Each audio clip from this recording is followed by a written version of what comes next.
രാമ ഹരേ ഹരേ. ഹരേ കൃഷ്ണ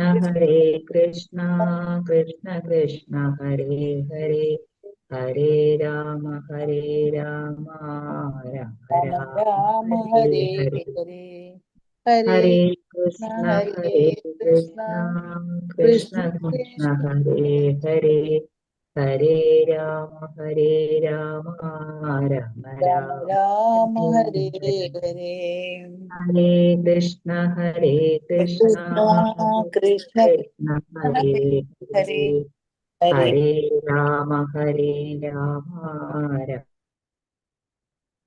ഹരേ കൃഷ്ണ ഹരേ കൃഷ്ണ. ഓം നമോ ഭഗവതേ വാസുദേവായ. ഓം നമോ ഭഗവതേ വാസുദേവായ. ഓം നമോ ഭഗവതേ വാസുദേവായ. ഓം അജ്ഞാനതിമിരാന്തസ്യ ജ്ഞാനാഞ്ജനാശലാകയ ചക്ഷുരുന്മീലിതം യേന തസ്മൈ ശ്രീഗുരവേ നമഃ.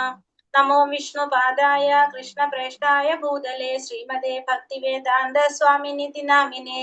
നമസ്തേ സാരസ്വതേ ദേവേ ഗൗരവാണി പ്രചാരിണേ നിർവിശേഷ ശൂന്യവാദി പാശ്ചാത്യദേശധാരിണേ. ജയ ശ്രീ കൃഷ്ണ ചൈതന്യ പ്രഭു നിത്യാനന്ദ ശ്രീ അദ്വൈത ഗദാധര ശ്രീവാസാദി ഗൗരഭക്തവൃന്ദ. ഹരേ കൃഷ്ണ കൃഷ്ണ കൃഷ്ണ ഹരേ ഹരേ, ഹരേ രാമ രാമ രാമ ഹരേ ഹരേ. ഹരേ കൃഷ്ണ. നിഗമകൽപതരോർഗളിതം ഫലം സുഖമുഖാമൃതദ്രവ സംയുതം പിബത ഭാഗവതം രസമാലയം മുഹുരഹോ രസികാ ഭുവി ഭാവുകാഃ. നാരായണം നമസ്കൃത്യം നരം ചൈവ നരോത്തമം ദേവീം സരസ്വതീം വ്യാസം തതോ ജയമുദിരയേത്. നഷ്ടപ്രായേഷ ഭദ്രേഷു നിത്യം ഭാഗവത സേവയാ ഭഗവതേ ഉത്തമ ശ്ലോകേ ഭക്തിർഭവതി നൈഷ്ഠികീ. കൃഷ്ണായ വാസുദേവായ ദേവകീ നന്ദനായ ച നന്ദഗോപകുമാരായ ഗോവിന്ദായ നമോ നമഃ. ഹരേ കൃഷ്ണ കൃഷ്ണ കൃഷ്ണ ഹരേ ഹരേ, ഹരേ രാമ രാമ രാമ ഹരേ ഹരേ. ഹരേ കൃഷ്ണ. ശ്രീ ശ്രീ രാധാ ഗോവിന്ദ ടെമ്പിൾ ഇസ്കോൺ മാംഗ്ലൂരിന്റെ ഭാഗവതം ക്ലാസ്സിലേക്ക് എല്ലാവർക്കും സ്വാഗതം. ഹരേ കൃഷ്ണ. എല്ലാവർക്കും പ്രണാമം. ഹരേ കൃഷ്ണ. ഹരേ കൃഷ്ണ. ഹരേ കൃഷ്ണ. എല്ലാവർക്കും പ്രണാമം. ഹരേ കൃഷ്ണ. ഹരേ കൃഷ്ണ. ഹരേ കൃഷ്ണ. ഹരേ കൃഷ്ണ. ഇന്നപ്പോ 10ാമത്തെ ശ്ലോകല്ലേ നമ്മൾ എടുക്കേണ്ടത്? അതെ അതെ അതെ. കൃഷ്ണ. അപ്പൊ ഇന്നലത്തെ ശ്ലോകത്തിൽ നമ്മൾ എന്താ കണ്ടത്? 9ാമത്തെ ശ്ലോകത്തില് ഭൗതിക നേട്ടങ്ങൾക്കായിട്ട് നമ്മൾ ഒരിക്കലും എന്ത് ചെയ്യാൻ പാടില്ല എന്ന് പറഞ്ഞു? അഖില ധർമ്മങ്ങള് നിശ്ചയമായി നമ്മൾക്ക് എന്തിനു വേണ്ടിയിട്ടാണ് നമ്മൾ ഈ പറഞ്ഞിരിക്കുന്ന ശാസ്ത്രങ്ങളിൽ പറഞ്ഞിരിക്കുന്നത് മുഴുവനും? ഹരേ കൃഷ്ണ. പരമമുക്തിക്ക് വേണ്ടിയിട്ടുള്ളതാണ് അല്ലേ?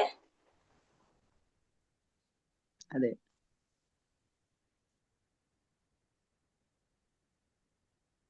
ഹരേ കൃഷ്ണ. എന്താണെന്നല്ലേ മാതാജി, അത് ഭൗതിക ലാഭങ്ങൾക്ക് വേണ്ടി ഇന്ദ്രിയ തൃപ്തിക്കായി ഉപയോഗിക്കരുത്. അത് ഉപയോഗിക്കാനായിട്ട് പാടില്ലാന്ന്. അതെ. ഭൗതിക കാര്യങ്ങൾ നിസ്സംഗനാകുകയും ശ്രേഷ്ഠ കാര്യങ്ങളിൽ അഭിനിവേശമുള്ളവനായിരിക്കും. മനുഷ്യന്റെ പരമ ധർമ്മം ഭക്തിയാകുന്നു. അതെ. അപ്പൊ നമ്മള് ഭക്തിപരമായ കാര്യം പരമമുക്തി നേടാനായിട്ട് ഭഗവാനെ ആത്മ സാക്ഷാത്കാരത്തിന് വേണ്ടിയായിരിക്കണം നമ്മൾ ചെയ്യുന്ന കർമ്മങ്ങൾ. ഇന്ദ്രിയ തൃപ്തിക്കായിട്ട് സംതൃപ്തിക്കായിട്ട് ഉപയോഗിക്കരുത്. അതെ, നമ്മുടെ ഇന്ദ്രിയ സംതൃപ്തിക്ക് വേണ്ടിയിട്ട് നമ്മൾ ഉപയോഗിക്കാൻ പാടില്ല എന്നാണ് നമ്മള് ഇന്നലത്തെ ശ്ലോകത്തില് കണ്ടത്.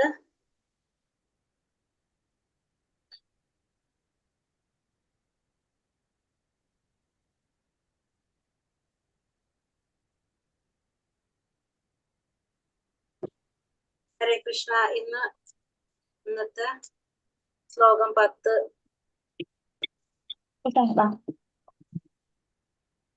ഒരു മിനിറ്റ് ഷെയർ ചെയ്യാനായിട്ട്.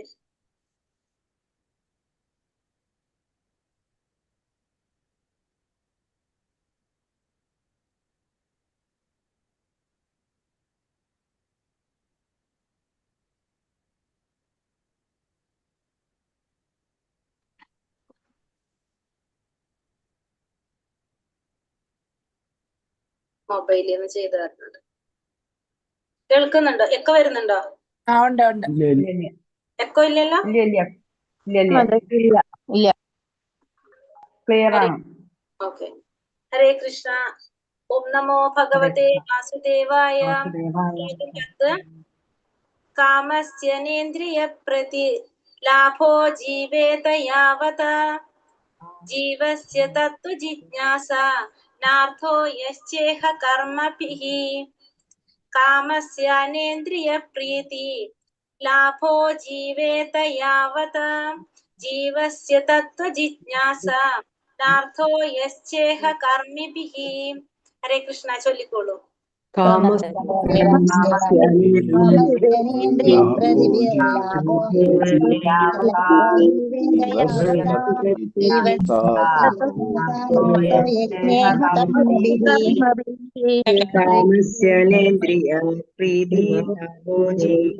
യാവത ജീവസ്യ തത്വ ജിജ്ഞാസാ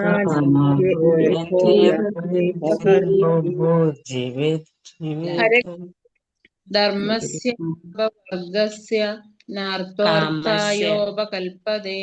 ഈ 10 കാമസ്യനേന്ദ്രിയ പ്രീതിർലാഭോ ജീവേത യാവത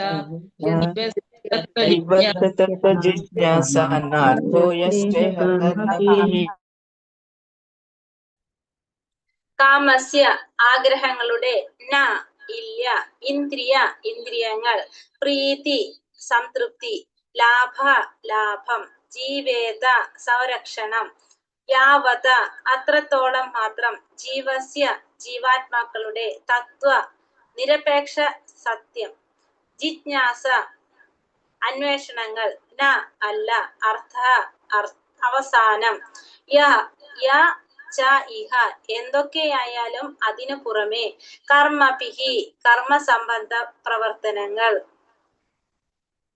വിവർത്തനം: ജീവാഭിലാഷങ്ങളെ ഒരിക്കലും ഇന്ദ്രിയ സംതൃപ്തിയിലേക്ക് തിരിച്ചുവിടരുത്.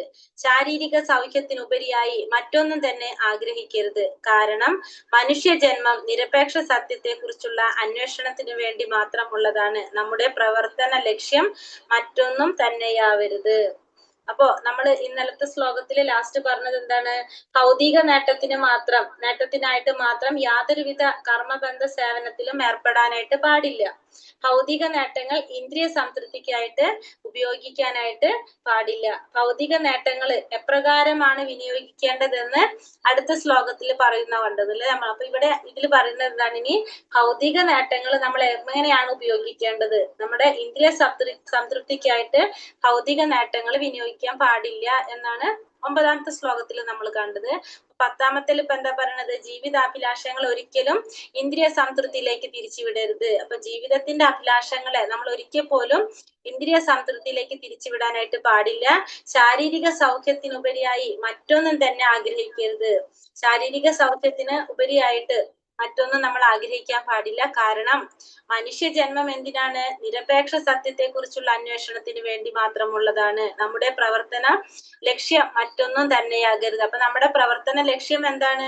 നിരപേക്ഷ സത്യത്തെ കുറിച്ചുള്ള അന്വേഷണത്തിന് വേണ്ടിയുള്ളതാണ്. നിരപേക്ഷ സത്യം, ആ നിരപേക്ഷ സത്യം എന്താണ്? ഭഗവാനാണ്. ആ ഭഗവാനെ കുറിച്ചുള്ള അന്വേഷണത്തിന് വേണ്ടി മാത്രമായിരിക്കണം നമ്മുടെ മനുഷ്യജന്മം. മറ്റൊരു പ്രവർത്തനത്തിനും മറ്റൊന്നിനും നമ്മള് പ്രവർത്തിക്കാനായിട്ടോ വേറൊന്നും ചെയ്യാനുള്ളതല്ല നമ്മുടെ മനുഷ്യജന്മം എന്ന് പറയുന്നത്. നമുക്കറിയാം നമ്മുടെ എന്താ പറയുന്നത്, എത്ര ജീവാത്മാക്കളുണ്ട്? ഹരേ കൃഷ്ണ. 84,000 ലക്ഷം. 84 ലക്ഷം മനുഷ്യനൊരു ജീവാത്മാവാണ് അല്ലെ. ആ മനുഷ്യ ജന്മം എന്ന് പറയുന്നത് നമുക്കറിയാം, നമുക്ക് ലാസ്റ്റ് കിട്ടുന്ന ഏറ്റവും ശ്രേഷ്ഠമായ ഒരു ജന്മമാണ് മനുഷ്യജന്മം. അതിനെ ലാസ്റ്റ് ജന്മമാക്കണോ വേണ്ടത് തീരുമാനിക്കുന്നത് ആരാണ്? നമ്മൾ തന്നെയാണ്. നമ്മുടെ കർമ്മം അനുസരിച്ചാണ് നമ്മൾ ആ മനുഷ്യജന്മം ലാസ്റ്റ് ജന്മാക്കണോ വേണ്ടോ എന്ന് തീരുമാനിക്കും. നമ്മൾ ചെയ്യുന്ന പ്രവൃത്തി എങ്ങനെയാണോ അതനുസരിച്ചാണ് നമ്മുടെ അടുത്ത ശരീരം തീരുമാനിക്കപ്പെടുന്നത്. അപ്പൊ ആ മനുഷ്യ ജന്മത്തിന്റെ നമുക്ക് എന്തിനാണ് ശ്രേഷ്ഠമായ ഒരു ജന്മം എന്ന് പറയുന്നത്? കാരണം മനുഷ്യന്റെ ജന്മത്തിന്റെ പ്രത്യേകത എന്താണ്? മറ്റുള്ള ജീവജാലങ്ങളെ അപേക്ഷിച്ച് മനുഷ്യന് അവബോധമുണ്ട്, വിവേചിച്ചറിയാനുള്ള കഴിവുണ്ട്. അപ്പോ നമുക്ക് നാമം ജപിക്കാനും ഭഗവാനെ ആരാധിക്കാനും എല്ലാം ചെയ്യാനുള്ള ഒരു പ്രാപ്തി ആർക്കുണ്ട്? മനുഷ്യജന്മത്തിനുണ്ട്. അതുകൊണ്ടാണ് ആ മനുഷ്യജന്മം ശ്രേഷ്ഠമായ ഒരു ജന്മം എന്ന് പറയുന്നത്. നമ്മളെ പോലെ മൃഗങ്ങൾക്കോ പക്ഷികൾക്കോ വൃക്ഷങ്ങൾക്കോ നാമം ജപിക്കാനോ ഭഗവാനെ ആരാധിക്കാനോ സാധിക്കുന്നുണ്ടോ? ഇല്ല. അപ്പൊ മനുഷ്യജന്മത്തിന്റെ ഏറ്റവും വലിയ പ്രത്യേകത അതാണ്. ആ മനുഷ്യജന്മം എന്തിനാണ് നമുക്ക് കിട്ടിയിരിക്കുന്നത്? നമുക്ക് മനുഷ്യജന്മം ഭഗവാൻ തന്നിരിക്കുന്നത് തന്നെ അതാണ്. കാരണം ആ മനുഷ്യജന്മത്തിലൂടെ നമുക്ക് ഭഗവാനെ കുറിച്ച് അറിഞ്ഞ് ഭഗവാനെ കുറിച്ച് മനസ്സിലാക്കിയിട്ട് നമുക്ക് എവിടേക്ക് എത്താൻ സാധിക്കും? ഭഗവാന്റെ അടുത്തേക്ക് എത്താനായിട്ട് സാധിക്കും. അപ്പൊ ഈ മനുഷ്യജന്മം നമുക്ക് എന്തിനു വേണ്ടിയിട്ടുള്ളതാണ്? ഭഗവാനെ കുറിച്ച് മനസ്സിലാക്കാൻ വേണ്ടിയിട്ടുള്ളതാണ്. കാരണം നമ്മള് ഭഗവാന്റെ അടുത്തുനിന്ന് വന്നതാണ്. പക്ഷെ നമുക്ക് എന്ത് സംഭവിച്ചു? നമുക്ക് മറവി സംഭവിച്ചു. നമ്മള് അത് മറന്നുപോയി. നമ്മൾ ആരാണെന്നും നമ്മളും ഭഗവാനും തമ്മിലുള്ള ബന്ധം നമ്മൾ മറന്നുപോയി. അങ്ങനെ കുറെ ജന്മങ്ങൾക്ക് ശേഷമാണ് നമുക്ക് ഏത് ജന്മം കിട്ടുന്നത്? മനുഷ്യജന്മം കിട്ടുന്നത്. അപ്പോ ആ മനുഷ്യജന്മത്തിലൂടെ നമുക്ക് ശാസ്ത്രങ്ങളും ഗ്രന്ഥങ്ങളും ധർമ്മങ്ങളും ഒക്കെ പാലിക്കുന്നതിലൂടെ നമുക്ക് ആരെ കുറിച്ച് അറിയാൻ സാധിക്കാണ്? നമ്മുടെ മറന്നുപോയ നമ്മുടെ മൂലസ്വരൂപത്തെ കുറിച്ച് മനസ്സിലാക്കാനായിട്ട് നമ്മളെ മനുഷ്യജന്മം കൊണ്ട് നമുക്ക് സാധിക്കും. അപ്പൊ അതുകൊണ്ട് നമ്മള് വേറെ ഒന്നിലേക്കും വഴിതെറ്റി പോകാതെ നമ്മൾ എന്ത് ചെയ്യണം? നിരപേക്ഷ സത്യത്തെ കുറിച്ചുള്ള അന്വേഷണത്തിന് വേണ്ടി നമ്മളെ മനുഷ്യ ജീവിതം നമ്മള് തെരഞ്ഞെടുക്കണം. അപ്പൊ അതിലൂടെ നമുക്ക് എന്ത് ചെയ്യാൻ സാധിക്കാണ്? ഭഗവാനെ പ്രാപിക്കാനായിട്ട്, നമുക്ക് ഭഗവാന്റെ ലോകത്തേക്ക്, നമ്മൾ വന്ന ആ ലോകത്തിലേക്ക് തിരിച്ചു പോകാനായിട്ട് നമുക്ക് സാധിക്കും. ഹരേ കൃഷ്ണ. പൂർണ്ണമായും സംഭ്രമിതമായ ഭൗതിക സംസ്കാരം ഇന്ദ്രിയ സംതൃപ്തിക്കായുള്ള ആഗ്രഹ പൂർത്തീകരണം എന്ന തെറ്റായ ദിശയിലേക്ക് നയിക്കപ്പെട്ടിരിക്കുകയാണ്.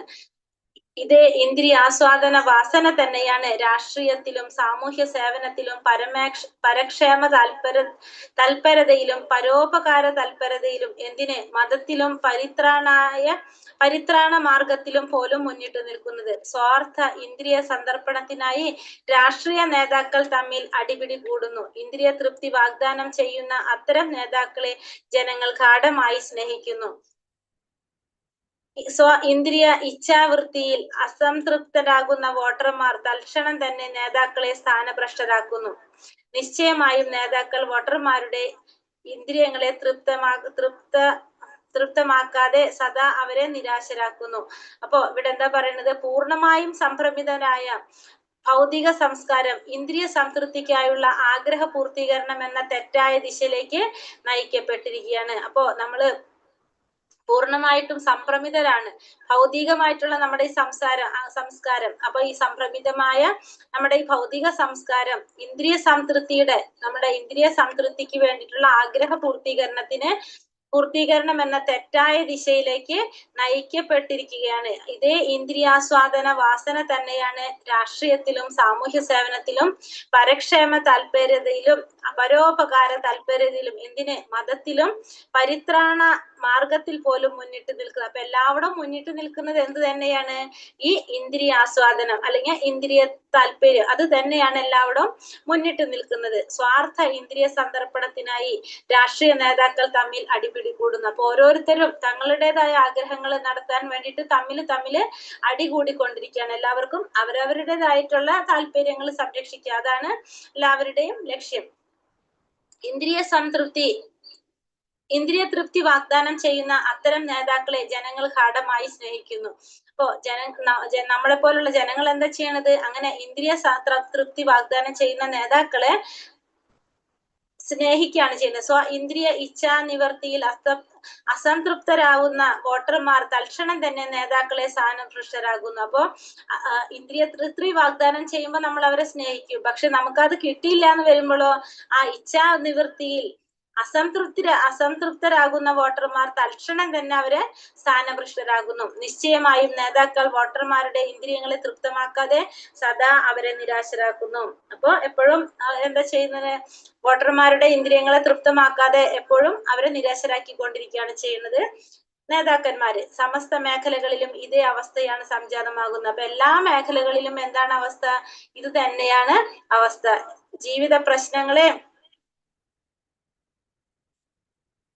ജീവിത പ്രശ്നങ്ങളെ ആരും ഗൗരവമാക്കുന്നില്ല.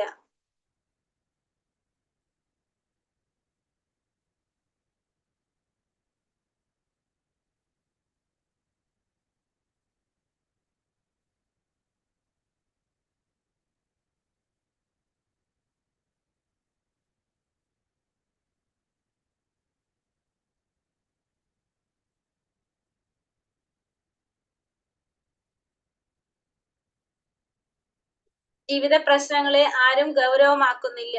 പരിത്രാണ മാർഗത്തിലുള്ളവർ പോലും നിരപേക്ഷ സത്യവുമായി ഐക്യം പ്രാപിക്കാൻ ആഗ്രഹിക്കുന്നു. അപ്പോ ജീവിത പ്രശ്നങ്ങളെ ഒരാളും ഗൗരവമാക്കുന്നില്ല. പരിത്രാണ മാർഗത്തിലുള്ളവർ പോലും എന്താണ്, നിരപേക്ഷ സത്യവുമായി ഐക്യം പ്രാപിക്കാൻ ആഗ്രഹിക്കുന്നു. അങ്ങനെ ഇന്ദ്രിയ സംതൃപ്തിക്കായി ആത്മഹത്യ നടത്താൻ അഭിലഷിക്കുന്നു. അങ്ങനെ ഇന്ദ്രിയ സംതൃപ്തിക്ക് വേണ്ടിയിട്ട് നമ്മൾ എന്തും ചെയ്യാനായിട്ട് നമ്മൾ എന്താണ്, അതിനു വേണ്ടിയിട്ട് നമ്മൾ ആഗ്രഹിക്കുകയാണ് ചെയ്യുന്നത്. എന്നാൽ ഇന്ദ്രിയ ഇച്ഛാ നിവർത്തിക്കായി മാത്രം ഒരാൾ ജീവിക്കരുതെന്ന് ശ്രീമദ് ഭാഗവതം അരുളി ചെയ്യുന്നു. അപ്പൊ ശ്രീമദ് ഭാഗവതത്തിൽ എന്താ പറയുന്നത്, ഒരിക്കലും നമ്മൾ ഇന്ദ്രിയ സംതൃപ്തിക്ക് വേണ്ടിയിട്ട് അല്ലെങ്കിൽ ഇന്ദ്രിയങ്ങളുടെ ഇച്ഛാ നിവർത്തിക്ക് വേണ്ടി മാത്രം ജീവിക്കരുത്, ഇന്ദ്രിയങ്ങളെ തൃപ്തിപ്പെടുത്താൻ വേണ്ടി മാത്രമാകരുത് നമ്മുടെ ഈ ജന്മം എന്നാണ് ശ്രീമദ് ഭാഗവതം അരുളി ചെയ്യുന്നത്.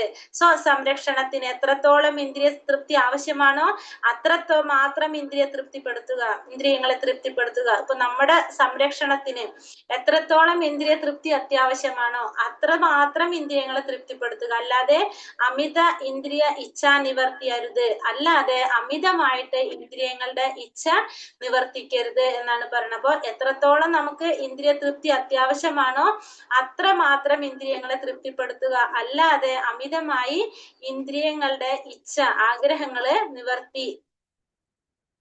നിവർത്തിപ്പെടുത്തരുത്. ശരീരം ഇന്ദ്രിയങ്ങളാൽ നിർമ്മിതമാകിയാൽ ഒരു നിശ്ചിത തൃപ്തി അത്യന്താപേക്ഷിതമാണ്.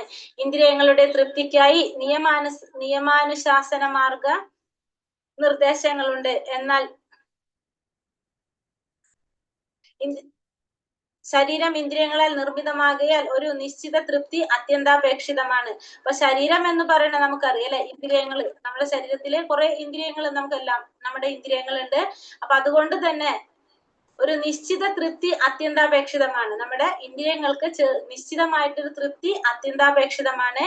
ഇന്ദ്രിയങ്ങളുടെ സംതൃപ്തിക്കായി നിയമാനുശാസന മാർഗ നിർദ്ദേശങ്ങളുണ്ട്. അപ്പൊ ഇന്ദ്രിയങ്ങളുടെ സംതൃപ്തിക്കായിട്ട് നിയമം അനുശാസിക്കുന്ന മാർഗനിർദ്ദേശങ്ങളുണ്ട്. എന്നാൽ ഇന്ദ്രിയങ്ങൾ അനിയന്ത്രിത സുഖാസ്വാദനങ്ങളെ ഉദ്ദേശിച്ചുള്ളവയല്ല. പക്ഷെ ഇന്ദ്രിയങ്ങൾ എന്തിനല്ല, അനിയന്ത്രിതമായ രീതിയിൽ സുഖാസ്വാദനങ്ങൾ ഉദ്ദേശിച്ചിട്ടുള്ളതല്ല നമ്മുടെ ഇന്ദ്രിയങ്ങള്. ദൃഷ്ടാന്തമായി വിവാഹം അഥവാ സ്ത്രീ പുരുഷ ബന്ധം സന്താനങ്ങൾക്ക് വംശപരമ്പരയ്ക്ക് അത്യാവശ്യമാണ്. ഉദാഹരണം പറയുന്നത് വിവാഹം അല്ലെങ്കിൽ സ്ത്രീ പുരുഷ ബന്ധം എന്താണ്, സന്താനങ്ങൾക്ക് അത്യാവശ്യമാണ്. എന്നാൽ ഇന്ദ്രിയാസ്വാദനത്തെ ഉദ്ദേശിച്ചുള്ളതല്ല. പക്ഷെ അത് എന്തിനുള്ളതല്ല, ഇന്ദ്രിയ ആസ്വാദനം ഉദ്ദേശിച്ചല്ല അതുള്ളത്. സ്വമേധയായുള്ള സംയമന അഭാവത്താൽ കുടുംബാസൂത്രണ പ്രചാരണം ആവശ്യമായി വരുന്നു. എന്നാൽ നിരപേക്ഷ സത്യാന്വേഷണം ആരംഭിച്ചയുടൻ തന്നെ കുടുംബാസൂത്രണം താനെ നിർവഹിക്കപ്പെടുന്നുവെന്ന് മൂഢന്മാർ മനസ്സിലാക്കുന്നില്ല. പക്ഷെ എന്താണ്, നിരപേക്ഷ സത്യാന്വേഷണം ആരംഭിച്ച ഉടനെ തന്നെ കുടുംബാസൂത്രണം താനെ നിർവഹിക്കപ്പെടുന്നുവെന്ന് മൂഢന്മാര് മനസ്സിലാക്കുന്നില്ല. സത്യാന്വേഷണത്തിൽ സദാ പൂർണ്ണ നിരതരാകയാൽ നിരപേക്ഷ സത്യാന്വേഷകനായ ഗൗരവ വിദ്യാർത്ഥി ഇന്ദ്രിയ സംതൃപ്തിക്കായുള്ള അനാവശ്യ ഏർപ്പാടുകളിൽ ഒരിക്കലും വ്യാമോഹിതനാകുന്നില്ല.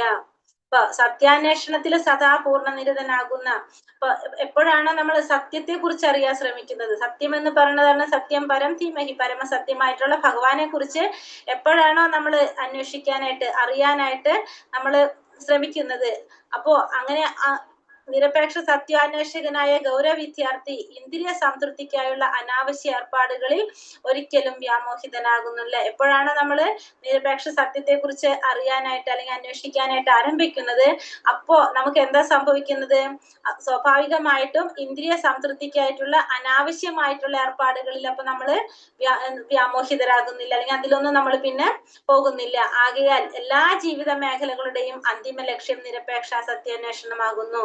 അതുകൊണ്ട് തന്നെ എല്ലാ മേഖലകളുടെയും അന്തിമ ലക്ഷ്യം എന്താണ്, നിരപേക്ഷ സത്യാന്വേഷണമാകുന്നു.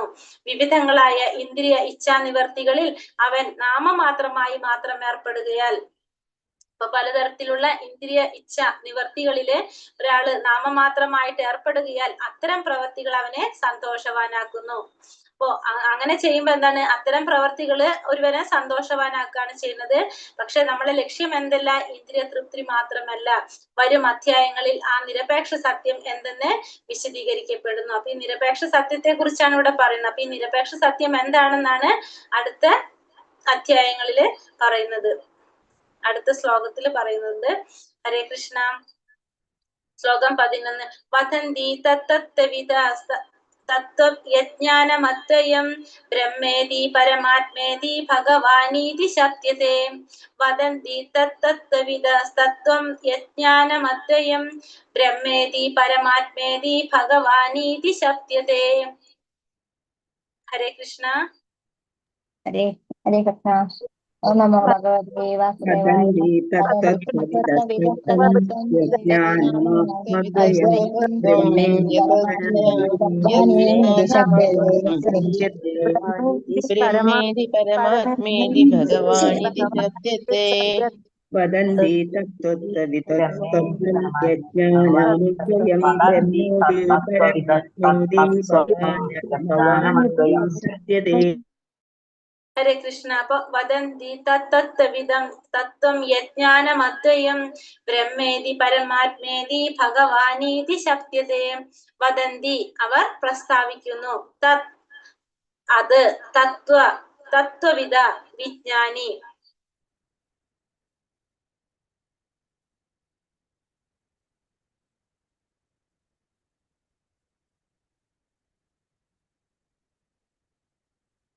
വിജ്ഞാനിയായ ആത്മാക്കൾ. തത്വം നിരപേക്ഷ സത്യം. യൽ ഏത്. ജ്ഞാനം ജ്ഞാനം. അദ്വയം അദ്വൈതം. ബ്രഹ്മ ഇതി ബ്രഹ്മൻ എന്നറിയപ്പെടുന്നു. ഭഗവാൻ ഇതി ഭഗവാൻ എന്നറിയപ്പെടുന്നു. ശബ്ദത്തെ ധ്വനിപ്പിക്കുന്നു. നിരപേക്ഷ സത്യം ഗ്രഹിച്ച ജ്ഞാനിയായ അതീന്ദ്രിയവാദികൾ ഈ അദ്വൈത തത്വത്തെ ബ്രഹ്മൻ, പരമാത്മാവ്, ഭഗവാൻ എന്നിങ്ങനെ സംബോധന ചെയ്യുന്നു. ഇപ്പൊ നമ്മളോട് പറഞ്ഞെന്താണ്? നിരപേക്ഷ സത്യത്തെ കുറിച്ചാണ് പറഞ്ഞുകൊണ്ടിരുന്നത് അല്ലെ. അപ്പൊ ഈ നിരപേക്ഷ സത്യം എന്താണെന്ന് പറയാണ്. അപ്പൊ നിരപേക്ഷ സത്യത്തെ കുറിച്ച് അറിയാനായിട്ട് നമ്മളിവിടെ കഴിഞ്ഞ ശ്ലോകത്തിൽ എന്താ പറഞ്ഞത്? നമ്മള് എന്തിലേക്കാണ് നമ്മൾ പറഞ്ഞു നോക്കേണ്ടത്? നിരപേക്ഷ സത്യത്തെ കുറിച്ച് അറിയാനായിട്ട് ശ്രമിക്കുമ്പോൾ നമുക്ക് നമ്മുടെ ഇന്ദ്രിയങ്ങളെ സന്തോഷിപ്പിക്കുക, അല്ലെങ്കിൽ നമ്മളെ ഇന്ദ്രിയെ തൃപ്തിപ്പെടുത്തുക എന്നുള്ളത് നമുക്ക് തന്നെത്താനെ ഇല്ലാതാകുന്നു പറഞ്ഞു അല്ലെ, കുറഞ്ഞു വരുന്നു എന്ന് നമ്മൾ പറഞ്ഞു. എപ്പോഴും നിരപേക്ഷ സത്യാന്വേഷണത്തിൽ ഏർപ്പെടുകയാണെങ്കിൽ നമ്മുടെ ഇന്ദ്രിയ സംതൃപ്തിക്കായിട്ടുള്ള ഏർപ്പാടുകള് നമുക്ക് അത്തരത്തിലുള്ള മോഹങ്ങൾ നമുക്ക് കുറഞ്ഞു വരുന്നു, വ്യാമോഹിതനാകുന്നില്ല എന്ന് നമ്മൾ കണ്ടു. അപ്പൊ ആ നിരപേക്ഷ സത്യം എന്താണെന്ന് പറയാണ്. നിരപേക്ഷ സത്യം ഗ്രഹിച്ച ജ്ഞാനിയായ അതീന്ദ്രിയവാദികൾ ഈ അദ്വൈത തത്വത്തെ എന്താ പറയണത്? ബ്രഹ്മൻ, പരമാത്മാവ്, ഭഗവാൻ എന്നിങ്ങനെ സംബോധന ചെയ്യുന്നു. നമ്മൾ ഭഗവത്ഗീത 2-ാമത്തെ അധ്യായത്തിൽ പഠിക്കുന്നുണ്ട് അല്ലെ. ബ്രഹ്മം, പരമാത്മാവ്, ഭഗവാൻ, അങ്ങനെ 3 ഭാവങ്ങളില് നമുക്ക് മനസ്സിലാക്കാനായിട്ട് സാധിക്കുകയാണ് പരമ സാക്ഷാത്കാരത്തിന്, അതായത് നിരപേക്ഷ സത്യത്തെ മനസ്സിലാക്കാനായിട്ട് സാധിക്കാണ്.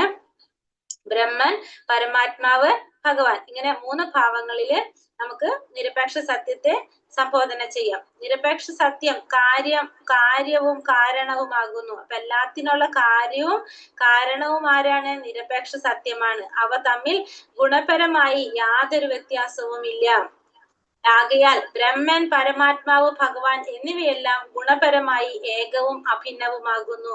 അപ്പോ ബ്രഹ്മൻ, പരമാത്മാവ്, ഭഗവാൻ ഇത് ഗുണപരമായിട്ട് ഏകവും അഭിന്നവുമാകുന്നു എന്ന് പറയാണ്. അപ്പൊ ഗുണപരമായിട്ട് യാതൊരു വ്യത്യാസവും ഇല്ല. ഈ 3 കാര്യങ്ങളും തമ്മിൽ എന്തൊക്കെയാണ്? നിരപേക്ഷ സത്യം കാര്യവും കാരണവുമാകുന്നു. ഇവ തമ്മില് ഗുണപരമായി യാതൊരു വ്യത്യാസവും ഇല്ല. ആകയാൽ ബ്രഹ്മൻ, പരമാത്മാവ്, ഭഗവാൻ എന്നിവയെല്ലാം ഗുണപരമായി ഏകവും, ഗുണത്തിൽ ഇതെല്ലാം ഒരുപോലെയാണ്, പക്ഷെ എങ്ങനെയാണ്? അഭിന്നവുമാണ് എന്ന് പറയാണ്. എന്താണ് ബ്രഹ്മൻ, എന്താണ് പരമാത്മാ, എന്താണ് ഭഗവാൻ? നമുക്ക് എങ്ങനെ അറിയുന്നത് ഇതിനെ കുറിച്ച്? ബ്രഹ്മൻ എന്ന് പറഞ്ഞാല് പ്രകാശം, ഭഗവാന്റെ പ്രകാശം, ജ്യോതിസ്, അതാണ് ബ്രഹ്മം എന്ന് പറയുന്നത് അല്ലെ. ഭഗവാന്റെ ചുറ്റുമുള്ള പ്രകാശം, ജ്യോതിസിനെ നമുക്ക് എന്ത് പറയാം? ബ്രഹ്മം എന്ന് പറയാം. പരമാത്മാവ് എന്ന് പറഞ്ഞാല് ചതുർഭുജധാരി, ചതുർഭുജധാരിയായിട്ടുള്ള ശംഖ് ചക്ര ഗദാപത്മത്തോട് കൂടിയ നാരായണ രൂപം, നമ്മുടെ ഉള്ളിലിരിക്കുന്ന ആ ശംഖ് ചക്ര ഗദാപത്മത്തോട് കൂടിയ നാരായണ രൂപമാണ് പരമാത്മാവ്. ഭഗവാൻ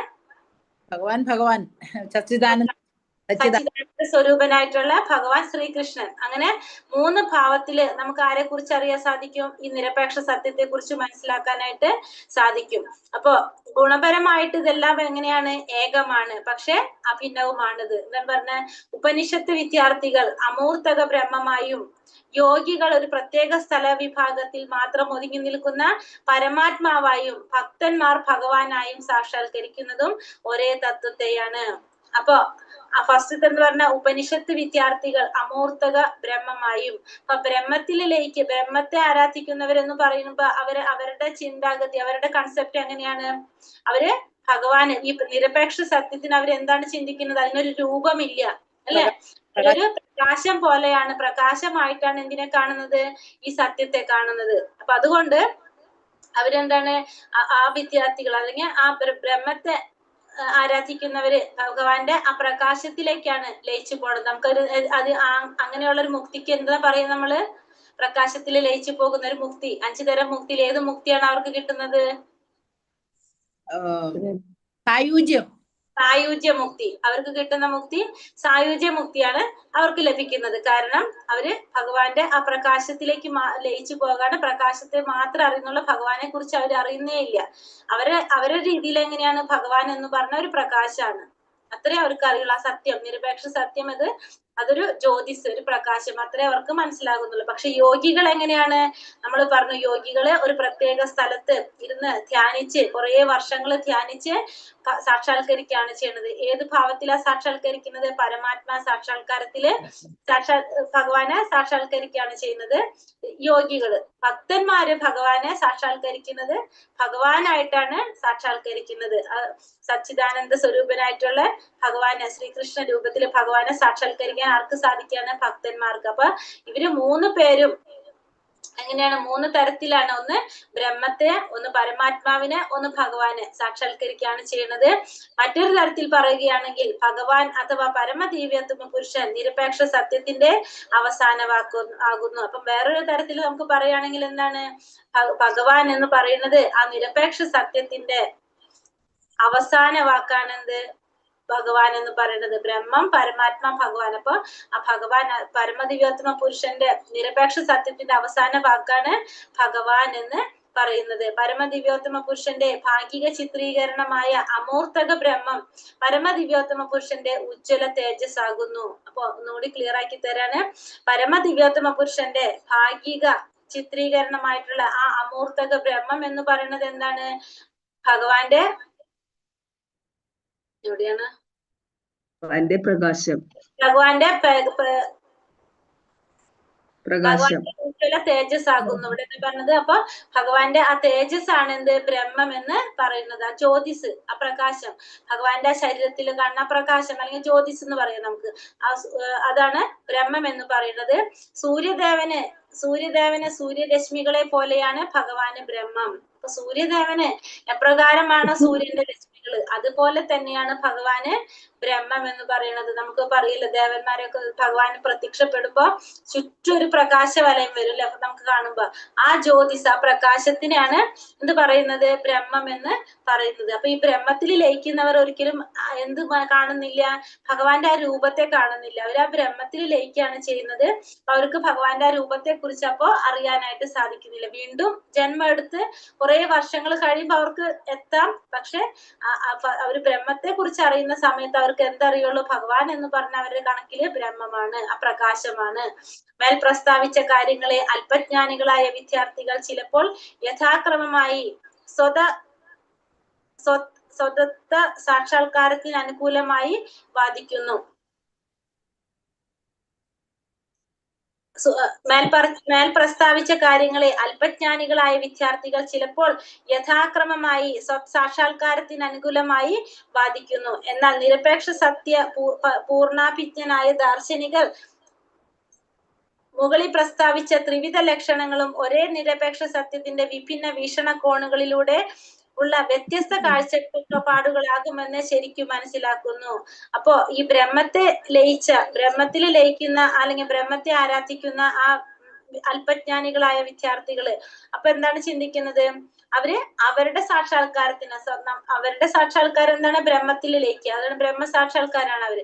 അതിനനുകൂലമായിട്ടാണ് അവര് വാദിക്കുന്നത്. അതായത് അവരെ രീതിയില് നിരപേക്ഷ സത്യം എന്ന് പറഞ്ഞാൽ എന്താണ്? ബ്രഹ്മമാണ്. അതിനപ്പുറം അവര് ചിന്തിക്കുന്നില്ല. അതുകൊണ്ട് അവര് അതിനനുകൂലമായിട്ടാണ് അവര് വാദിക്കുന്നത്. എന്നാൽ നിരപേക്ഷ സത്യ പൂർണ്ണാഭിജ്ഞനായ ദാർശനികർ പക്ഷെ നിരപേക്ഷ സത്യത്തെ പൂർണ്ണമായും ഉൾക്കൊണ്ട് പൂർണ്ണമായും മനസ്സിലാക്കിയിട്ടുള്ള ഒരു വ്യക്തി 3 ലക്ഷണങ്ങളും ഒരേ നിരപേക്ഷ സത്യത്തിന്റെ വിവിധ വീക്ഷണങ്ങളാണെന്നുള്ളത് വ്യത്യസ്ത കാഴ്ചപ്പാടുകളാണെന്ന് മനസ്സിലാക്കാനായിട്ട് സാധിക്കും. അത് ശരിയായ രീതിയിൽ ദർശിച്ച ഒരു വ്യക്തി, നിരപേക്ഷ സത്യത്തെ കുറിച്ച് പൂർണ്ണമായ ഒരു ജ്ഞാനം നേടിയ ഒരു വ്യക്തി എന്താണ്? ഈ മൂന്നും എന്ത് പറഞ്ഞത്? ബ്രഹ്മവും പരമാത്മാ ഭഗവാനും ഈ മൂന്നും എന്താ പറയുന്നത്? വ്യത്യസ്ത കാഴ്ചപ്പാടുകളിലൂടെ കാണുന്നതാണെന്നുള്ളത്, നിരപേക്ഷ സത്യത്തെ കുറിച്ച് ഉള്ള 3 കാഴ്ചപ്പാടുകളാണെന്നുള്ളത് മനസ്സിലാക്കാനായിട്ട് സാധിക്കും.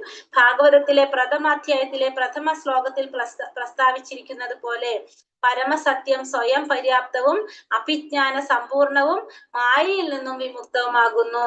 അപ്പൊ ഫസ്റ്റത്തെ ശ്ലോകത്തില് എന്താ പറയുന്നത്?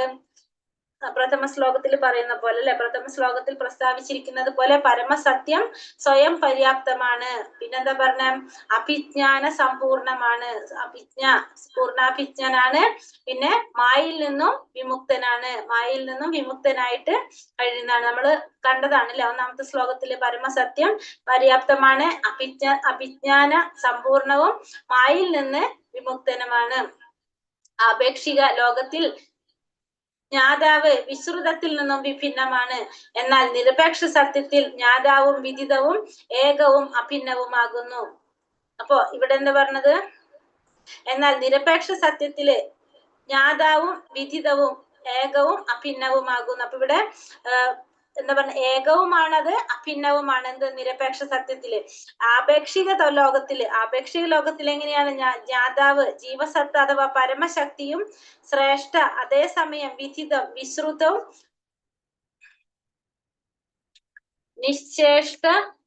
നിശ്ചേഷ്ട ദ്രവ്യം നിഷ്ക്രിയ പദാർത്ഥം അഥവാ അപ്രധാന ശക്തിയുമാകുന്നു. അതായത് ഇവിടെ എന്താ പറഞ്ഞു വരുന്നത്? ഇവിടെ ആപേക്ഷിക ലോകത്തിലെ ജ്ഞാതാവ് വിശ്രുതത്തിൽ നിന്നും വിഭിന്നമാണ്. അപ്പൊ നമ്മൾ ഈ പറയുന്നതിൽ നിന്നും വിഭിന്നമാണ് ആപേക്ഷിക ലോകത്തില് പറയുമ്പോൾ. എന്നാൽ നിരപേക്ഷ സത്യത്തിൽ എന്താണ്? നിരപേക്ഷ സത്യത്തെ കുറിച്ച് നമ്മൾ പറയുമ്പോ ജ്ഞാതാവ് വിദിതവും വിദിതം എന്ന് പറഞ്ഞ വേർഡിന്റെ മീനിങ് ഞാൻ കണ്ടില്ല കേട്ടോ, ശ്രദ്ധിച്ചില്ല. തത്വം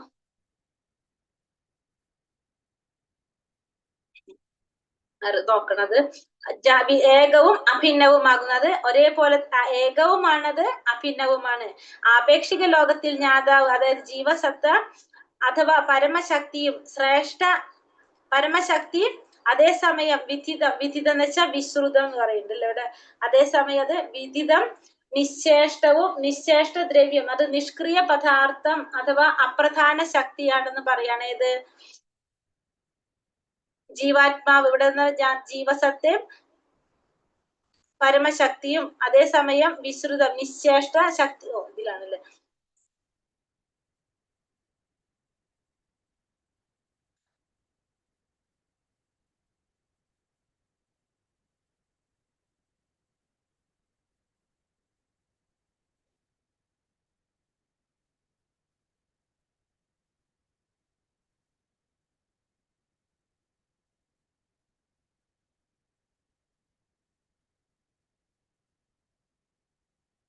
അഥവാ അപ്രധാന ശക്തിയുമാകുന്നു. ആകയാൽ അപ്രധാന ശക്തിയും ശ്രേഷ്ഠ ശക്തിയും ദ്വൈതങ്ങളാകുന്നു. അപ്പോ ഒന്ന് ശ്രേഷ്ഠ ശക്തിയുമാണ്, 2 അപ്രധാന ശക്തിയുമാകുന്നത്. ഒന്ന് ജീവസത്ത് അപ്രധാന ശക്തിയും ശ്രേഷ്ഠ ശക്തി പരമാത്മാവ്. ശ്രേഷ്ഠ ശക്തിയും ഒന്ന് അപ്രധാന ശക്തിയും, ഇത് രണ്ടും എന്താണ്? ദ്വൈതങ്ങളാകുന്നു. അതേസമയം ആത്മീയ ലോകത്തിൽ ജ്ഞാതാവും വിദിതവും ഒരേ ശ്രേഷ്ഠ ശക്തികളാകുന്നു. പക്ഷെ ആത്മീയ ലോകത്തിൽ എന്താണ്? ഭൗതിക ലോകത്തിലെ സ്ഥിതിയാണ് ഈ പറയുന്നത്. ഭൗതിക ലോകത്തില് ജീവാത്മാവും പരമാത്മാവും, ആ പരമാത്മാവിനെയാണ് എന്ത് പറഞ്ഞിരിക്കുന്നത് ഇവിടെ? ഒന്ന് ശ്രേഷ്ഠം എന്ന് പറഞ്ഞ പരമശക്തി ഒന്ന്, രണ്ടാമത്തെ അതായത് ജ്ഞാതാവായിട്ടുള്ള ജീവസത്ത പരമശക്തിയും, മറ്റേത് രണ്ടാമത്തത് വിദിതം, നിശ്ചേഷ്ട ദ്രവ്യം, അതായത് നിഷ്ക്രിയ പദാർത്ഥം, അത് അപ്രധാന ശക്തിയുമാകുന്നു എന്ന് പറയാണ്. എവിടെ? ഈ ഭൗതിക ലോകത്തില്. ഒന്ന് പ്രധാന ശക്തിയും മറ്റേത് ശ്രേഷ്ഠ ശക്തിയും. അതേസമയം ആത്മീയ ലോകത്തിലാണെങ്കിൽ ജ്ഞാതാവും വിദിതാവും രണ്ടും എന്താണ്? ഒരേ ശ്രേഷ്ഠ ശക്തികളാകുന്നു. ശക്തിയും ശക്തിയുള്ളതും തമ്മിൽ യാതൊരു വ്യത്യാസവുമില്ല. ശക്തിയും ശക്തിയുള്ളതും തമ്മിൽ യാതൊരു വ്യത്യാസവുമില്ല. കാരണം വെച്ച് കഴിഞ്ഞാല് ആത്മീയ ലോകത്തിലാവുമ്പോ എന്താണ്? നമ്മൾ ആത്മീയ ലോകത്തിലേക്ക് പോകുമ്പോ നമ്മൾ എങ്ങനെയാണ്? നമ്മൾക്ക് 5 തരത്തിൽ മുക്തി, നമ്മൾ സായുജ്യ മുക്തി കഴിഞ്ഞാൽ ബാക്കി 4 മുക്തി ഉണ്ട് അല്ലെ? ഇതിൽ ഏതെങ്കിലും ഒരു രീതിയിലാണ് നമ്മൾ അവിടെ പോകണം. അല്ലെങ്കിൽ ഭഗവാന്റെ രൂപം കിട്ടും, അല്ലെങ്കിൽ ഭഗവാന്റെ ഐശ്വര്യങ്ങൾ കിട്ടും. അങ്ങനെ ഭഗവാന്റെ സമീപത്ത് നമുക്ക് ശാന്തസ്വരൂപത്തിൽ നമുക്ക് ഭഗവാനെ സേവിക്കാനായിട്ടുള്ള അവസരം കിട്ടും. അപ്പൊ നമ്മൾ അവിടെ ചെല്ലുമ്പോ എന്താണ്? ഇവിടെ നമ്മൾ ഈ ഭൗതിക പ്രകൃതിയുടെ ത്രിഗുണങ്ങളാൽ ബന്ധിക്കപ്പെടുമ്പോ അങ്ങനെ ആകുമ്പോഴാണ് നമുക്ക് എന്ത് നഷ്ടപ്പെടുന്നത്? നമ്മളെ കുറിച്ച് നമ്മൾ മറന്നു പോകുന്നത്. നമ്മൾ ഈ ത്രിഗുണങ്ങളാൽ ബന്ധിക്കപ്പെട്ട് നമ്മള് ആ രീതിയിൽ നമ്മളുടെ പ്രവർത്തനങ്ങൾ വരുന്നു. പക്ഷെ ആത്മീയ ലോകത്തിൽ പോകുമ്പോൾ എന്താണ്? നമ്മള് ഇതിനേക്കാൾ ത്രിഗുണങ്ങളെ മറികടന്ന ഒരു അവസ്ഥയിലാണ് നമുക്ക് എവിടേക്ക് പോകാൻ സാധിക്കുന്നത്? ആത്മീയ ലോകത്തിലേക്ക് പോകാൻ സാധിക്കുന്നത്. അപ്പൊ ജീവാത്മാവ് ശരിക്കും എന്താണ്? ശ്രേഷ്ഠമായിട്ടുള്ളതാണ്, ഭഗവാന്റെ അംശമാണ് ജീവാത്മാവ്, ശ്രേഷ്ഠമായിട്ടുള്ള. പക്ഷെ ഈ ഭൗതിക ലോകത്തില് ത്രിഗുണങ്ങളുടെ സ്വാധീനം കൊണ്ടാണ് അതിനെന്ത് സംഭവിക്കുന്നത്? അതിന് മാലിന്യം സംഭവിക്കുന്നത്. പക്ഷെ ആത്മീയ ലോകത്തിലേക്ക് പോയി കഴിഞ്ഞാൽ എന്തായി? അതിന് ജീവാത്മാവും എന്താണ്? പരമാത്മാവിനെ പോലെ തന്നെ ജീവാത്മാവിനും എന്തുണ്ട്? ശക്തികൾ, ശ്രേഷ്ഠ ശക്തികൾ. അതായത് ജീവാത്മാവിന്റെ ഗുണങ്ങൾ, പരമാത്മാവിന്റെ ഗുണങ്ങള് ജീവാത്മാവിനുണ്ട്. കാരണം ആ ലോകത്തിലേക്ക് പോകുമ്പോ എങ്ങനെയാണ് ആത്മീയമായിട്ടുള്ള ആ ഒരു അവസ്ഥയിലേക്ക് പോകാണ് ചെയ്യുന്നത്. അപ്പൊ ശക്തികളുടെ ഗുണത്തിൽ ശക്തിയും ശക്തിയുള്ളതും തമ്മിൽ യാതൊരു വ്യത്യാസവുമില്ല. എന്നാൽ ശക്തികളുടെ ഗുണത്തില് അന്തരമുണ്ട്. ആത്മീയ ലോകവും ജീവാത്മാക്കളും ഒരേ ശ്രേഷ്ഠ ശക്തികളാകുന്നു. ആത്മീയ ലോകവും ജീവാത്മാക്കളും ഒരേ ശ്രേഷ്ഠ ശക്തികളാകുന്നു. എന്നാൽ ഭൗതിക ലോകം അപ്രധാന ശക്തിയാകുന്നു. അപ്രധാന ശക്തിയുമായി സമ്പർക്കത്തിലാകുന്ന ജീവാത്മാവ് വ്യാമോഹിതനായി താൻ അപ്രധാന ശക്തിയുടെ ഭാഗമാണെന്ന് വിചാരിക്കുന്നു. അപ്പൊ ഇപ്പൊ നമ്മൾ പറഞ്ഞത്, കാരണം ഈ ഭൗതിക ലോകത്തിലെ ജീവാത്മാവ് എന്താ വിചാരിക്കുന്നത്? ഈ അപ്രധാന ശക്തിയുമായിട്ട് സമ്പർക്കത്തിലാകുമ്പോ, നമ്മൾ പറഞ്ഞ ഭൗതിക ലോകം, ഭൗതിക പ്രപഞ്ചത്തില് അതിനായിട്ട് സമ്പർക്കത്തിലാകുമ്പോ ജീവാത്മാവ് വ്യാമോഹിതനായിട്ട് താൻ ആ ശക്തിയുടെ ഭാഗമാണെന്ന് വിചാരിക്കുകയാണ് ചെയ്യുന്നത്. ആകയാൽ ഭൗതിക ലോകം സാപേക്ഷിക ബോധമുള്ളവയാകുന്നു. ആത്മീയ ലോകത്തിൽ ജ്ഞാതാവും വിദിതവും തമ്മിൽ യുക്തിയുക്തമായ അന്തരമില്ല. ആകയാൽ അവിടെയുള്ളതെല്ലാം പരിപൂർണമാണ്. അപ്പൊ അതുകൊണ്ട് തന്നെ ഭൗതിക ലോകത്തിലെ ജീവാത്മാവ് വരുമ്പോ എന്താണ്? ജീവാത്മാവിന് നമ്മൾ പറഞ്ഞു, ജീവാത്മാവിന് താൻ ആരാണ്, താൻ എന്താണ്, താനും ഭഗവാനും തമ്മിലുള്ള ബന്ധം, അതൊക്കെ മറന്നു പോകാണ് ചെയ്യുന്നത്. കാരണം ഭൗതിക ലോകത്തിൽ എന്തുണ്ട്? ത്രിഗുണങ്ങളുടെ സ്വാധീനം കൊണ്ടാണ് അവിടെ പ്രവർത്തികൾ നടക്കുന്നത്. അപ്പൊ അതുകൊണ്ട് തന്നെ ജീവാത്മാവെല്ലാം മറന്നു പോകും. പക്ഷെ ആത്മീയ ലോകത്തിലാണെങ്കിലോ, ആത്മീയ ലോകത്തിൽ അങ്ങനെയല്ല. ഭൗതിക ലോകത്തിലാണ് ഈ സംഭവ പ്രധാനമായിട്ട് നടക്കുന്നത്. പക്ഷെ ആത്മീയ ലോകത്തിൽ ജ്ഞാതാവും വിദിതവും തമ്മിൽ യുക്തിയുക്തമായ അന്തരമില്ല. അപ്പൊ അവിടെ എന്തില്ല? അന്തരങ്ങളില്ല. ആകയാൽ അവിടെയുള്ളതെല്ലാം പരിപൂർണമാണ്. അതുകൊണ്ട് തന്നെ ആത്മീയ ലോകത്തിലുള്ളതെല്ലാം പരിപൂർണമാണെന്ന് പറയാം. ആത്മീയ ലോകത്തിൽ ഇപ്പൊ നമ്മൾ ഈ ഭൗതിക ലോകത്തില് നമുക്ക് എന്താ പറയാ ഉപയോഗിക്കാം, അതായത് വസ്തുക്കൾ പോലും എന്താണ്? ഭൗതിക ലോകത്തിൽ നമ്മൾ പറയുന്ന ഈ വസ്തുക്കളും എല്ലാതും എവിടെയുണ്ട്? ആത്മീയ ലോകത്തിലുണ്ട്. പക്ഷെ അതിനെല്ലാം അവിടെ എന്തുണ്ട്? അതിനൊക്കെ അവിടെ അവബോധമുണ്ട്. നമ്മൾ ജീവനില്ല, അല്ലെങ്കിൽ നമുക്ക് അങ്ങനത്തെ നമ്മൾ ഉപയോഗിക്കുന്ന വസ്തുക്കളടക്കം ആത്മീയ ലോകത്തില് അവബോധത്തിലുള്ളതാണ്. അപ്പൊ ആത്മീയ ലോകത്തിലുള്ള എല്ലാത്തിനും എന്തുണ്ട്? ആ ജ്ഞാനവും അവബോധവും എല്ലാം ഉള്ളതായിരിക്കും. അവിടെ തമ്മിൽ യുക്തിയുക്തമായ അന്തരങ്ങളില്ല. ആകയാൽ അവിടെ ഉള്ളതെല്ലാം എന്താണ്? പരിപൂർണമായിട്ടുള്ളതാണ്. ആത്മീയ ലോകത്തിലെല്ലാം പൂർണ്ണമായിട്ടുള്ളതായിരിക്കും. പക്ഷെ ഭൗതിക ലോകത്തിലാണ് എന്തുള്ളത്? ആ വ്യത്യാസങ്ങൾ നമുക്ക് കാണാനായിട്ട് സാധിക്കുന്നത്. ഭൗതിക ലോകവും ആത്മീയ ലോകവും തമ്മിൽ വ്യത്യാസം. കാരണം ആത്മീയ ലോകത്തില് ചെന്ന് കഴിഞ്ഞാല് ഇപ്പൊ ഇവിടെ കാണുന്ന പോലെ എല്ലാം നമുക്ക് എവിടെയും കാണാൻ സാധിക്കും. ഭൗതിക ലോകത്തില് ഉള്ളതെല്ലാം ആത്മീയ ലോകത്തിൽ കാണാനായിട്ട് സാധിക്കും. അപ്പൊ ആത്മീയ ലോകത്തിലുള്ളത് പക്ഷെ എങ്ങനെയായിരിക്കും? അതിനെല്ലാത്തിനും അതിൻ്റെതായ രീതിയിലുള്ള ഗുണങ്ങൾ ഉണ്ടാകാം. അപ്പൊ ആ ഒരു ആത്മീയമായ ഒരു ചേതന എല്ലാത്തിനും ഉണ്ടായിരിക്കും ആത്മീയ ലോകത്തിലാവുമ്പോ. ഹരേ കൃഷ്ണ കൃഷ്ണ കൃഷ്ണ ഹരേ ഹരേ, ഹരേ രാമ രാമ